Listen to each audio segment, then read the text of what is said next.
कर्मयोगी है क्या, कहते हैं बेसिकली जो व्यक्ति किसी से भी द्वेष नहीं रखता, किसी चीज की इच्छा नहीं करता, वो है तो कर्मयोगी, पर वो कर्म सन्यासी से कम नहीं है, वो उससे कम नहीं है जो सब छोड़ छाड़ कर जिसने मतलब कर्मों के फल की इच्छा से अपने आप को मुक्त कर लिया है या कर्मों से बांधा नहीं है वो।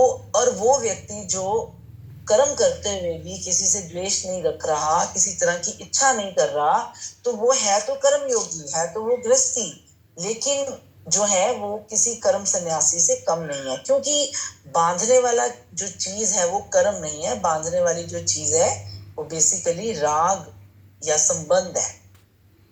तो जो व्यक्ति मोह नहीं रख रहा कर्म करते हुए, किसी से अपेक्षा नहीं कर रहा, तो वो कर्म योगी होते हुए भी वो सन्यासी है, गृहस्थी होते हुए भी वो किसी कर्म सन्यासी से कम नहीं है।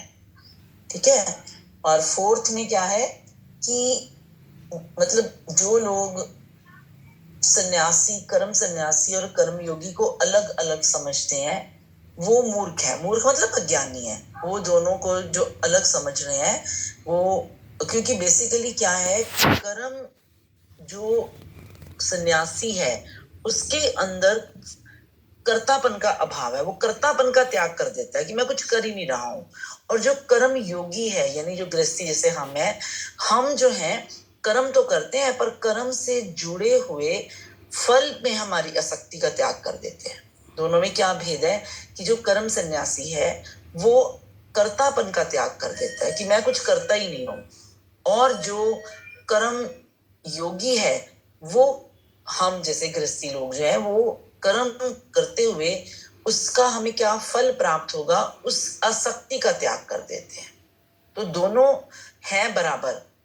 तो मतलब राग द्वेष मिटा देते हैं अपना वो, और चाहते ना चाहते जो भी प्रतिकूल परिस्थितियां आती हैं उसमें वो अपने आप को बिल्कुल निर्लेप रखकर अपना कर्म करते जाते हैं। तो इसमें भगवान कह रहे हैं कि जो दोनों को अलग अलग समझ रहा है, सन्यास और कर्म योग को, वो जो है वो मूर्खता है, वो पंडित नहीं कहेंगे उसको, क्योंकि दोनों का फल एक ही है, दोनों का एक ही फल है। दोनों में से कोई भी जो चाहे वो कर्म संन्यास में रत है या कर्म योग में रत है, दोनों को फल के रूप में परमात्मा की प्राप्ति होनी ही होनी है।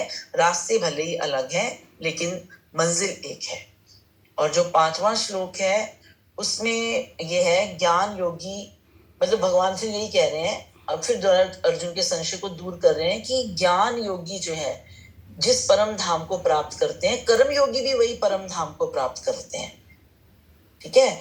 तो जो मतलब जो ज्ञान योग और कर्म योग को अलग अलग समझता है वो देखकर भी इस चीज को नहीं देख रहा। समझ कौन रहा है असल में? जो दोनों को एक फल देने वाला समझ रहा है, दोनों का एक ही फल है।